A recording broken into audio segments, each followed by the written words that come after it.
Assalamualaikum and welcome to a new lecture on discrete time signal shifting. After completing the continuous time signal shifting, let's discuss in this lecture you will learn what is discrete time signal shifting. We'll do first visually and then we do it mathematically step by step. So let's have a discrete time signal. You understand this is a discrete time signal. On the x-axis we have the discrete values, that is the independent variable which is discrete and which is n, in contrast to the continuous time signal where we have time as the independent variable.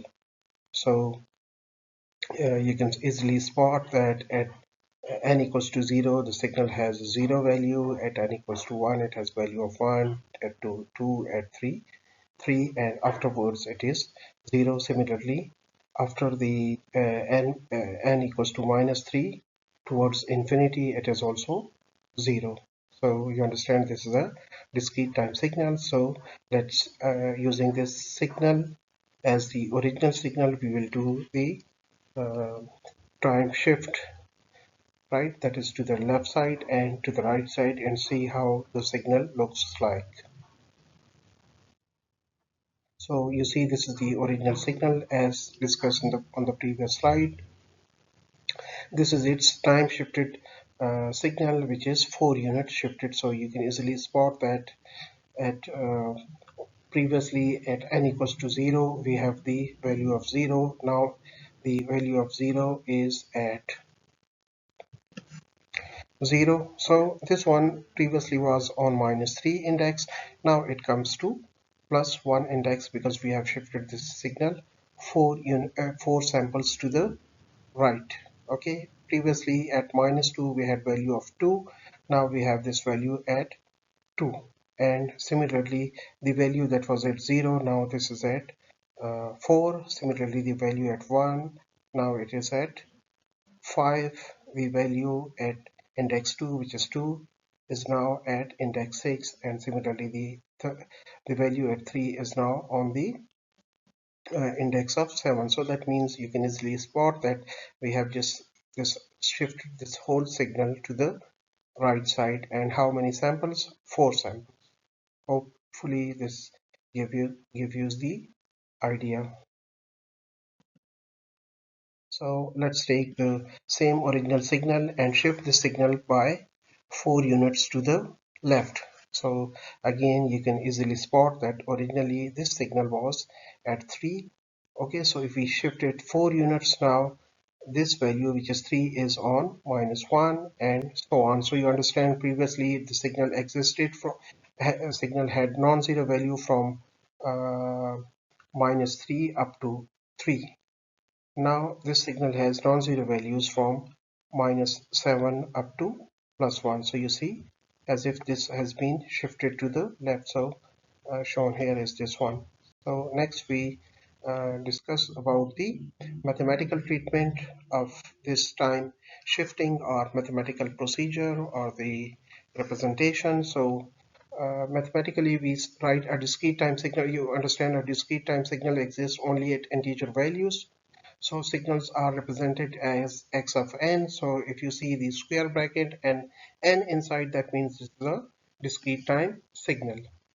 So the time shifted version of this one will be y of n equals to x of n minus n naught, similar to what we had for the continuous time signal, where we wrote the time shifted version as y of t, and then we wrote y of t equals to x of t minus t naught. So now in this case we write n naught because n is integer. Okay, so you understand the notation about the continuous time versus the discrete time.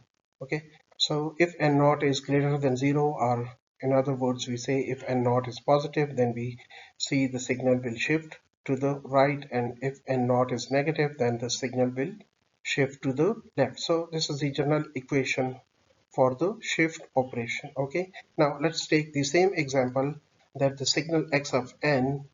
Okay, this is the equation of the signal. So signal is x of n, and this has values for this interval. So this signal is valid for this interval that is from -3 up to 3, this definition is valid. After this interval or before, okay, so that means before -3 the signal is 0, and similarly after +3 the signal is 0. So we can also write it in the sequence values form, that is we have at -3 because x of n equals to n. So if n is -3, the signal is -3. If n is 2, -2, the signal is -2, and so on. Okay, so hopefully you understand how I got these values from this definition. Okay, the definition of the signal is this one, which includes the equation and the valid interval. So now let's shift this signal as written here. We shift it to the right. So we shift it 4 units to the right. To shift it 4 unit to the right, you understand this is your original equation. So if I shift it 4 unit to the right, that means I will take n naught as positive. So when n naught is positive, the resulting signal will be x of n minus 4, which is written here. Okay, so the shifted version of the signal is denoted by y of n, and n equals to 4. So positive means shift to the right. The sequence moves right by 4 samples. Okay, so let's do the algebraic things. So the original signal is from -3 up to 3. So let's replace n by n minus 4. So similar to what we did for the continuous time case. So we express this in the interval. So originally in the interval it was n. So now we replace n by n minus 4. So if we add 4 to everywhere in this inequality, so that means -3 plus 4, n minus 4 plus 4, and 3 plus 4. So -3 plus 4 will result into 1, and n minus 4 plus 4 will result into n, and then 3 plus 4 will result into 7. So the new interval becomes n is equal to or greater than 1, and n is less than or equal to 7. Similarly, we do the same thing for the signal. So y of n is equal to x of n minus 4. So as x of n was equal to n, so x of n minus 4, we will replace n with n minus 4. So the equation will become y of n equals to n minus 4. Okay, so the final shift result will be y of n is equal to x of n minus 4, which is equal to n minus 4 for for n is equal to n is equal to or greater than 1, and n is less than or equal to 7. So this is the mathematical treatment. So you must know that for the shift, okay, if this is discrete time signal, so the shift is represented by n naught. So you will replace n by n minus n naught in equation and also in the interval. Hope this gives you idea. So let's take another example, and we shift the same signal by to the left. That means we take n naught as negative. Again, the general equation is written here.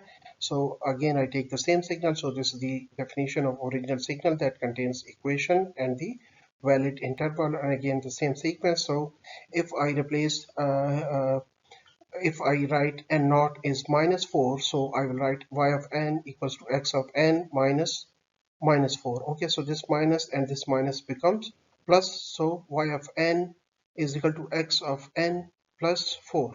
Okay, so like I have written here. Similarly, in the definition, because we replace n by n minus 4, sorry, n by n plus 4. Okay, right. So in the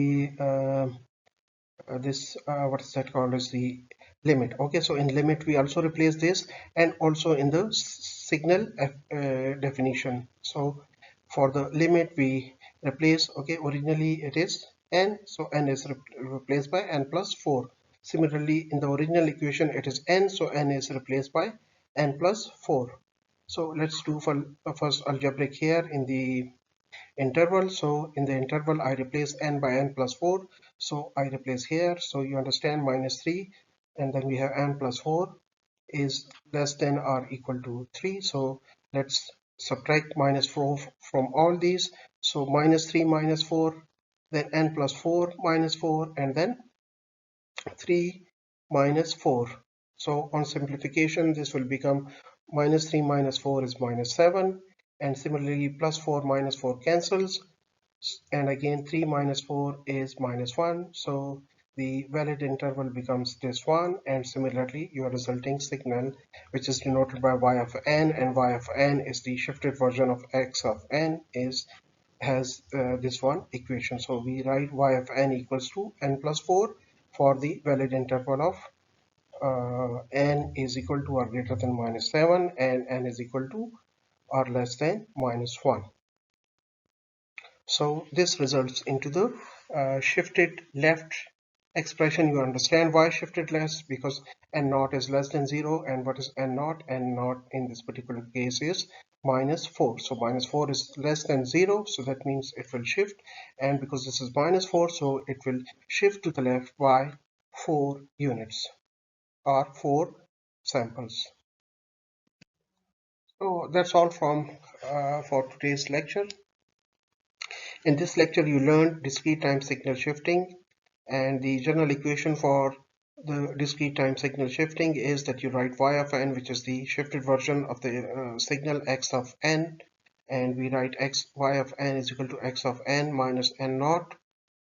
Now we understand if n naught is positive, if n naught is negative, the signal is shifted to the left, and if n naught is negative, if n naught is positive, then the signal is uh, shifted to the right.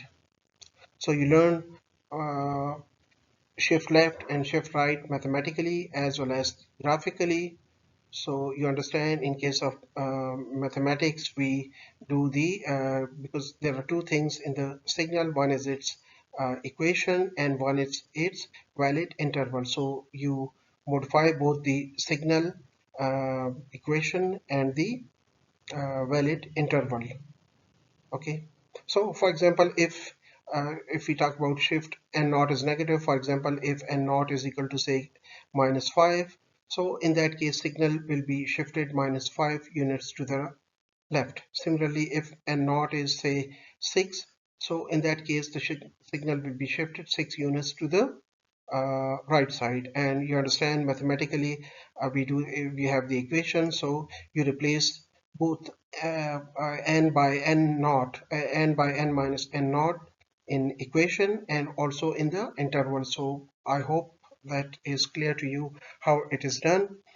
Now, as a homework, I would ask you to do the this operation, that is the original signal, shift left. Okay, the shift the signal to the left, maybe 4 unit, 5 units. Similarly, shift the signal to the right, and then you have the three signals. Add the resulting signal and plot the resulting signal.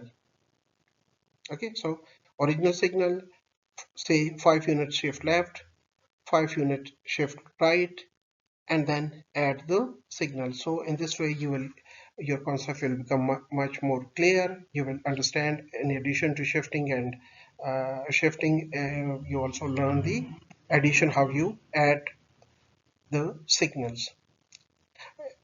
You know, this lecture is part of Signal and System Foundation course with Python. So that's all from my side. See you in the next lecture. Goodbye until then.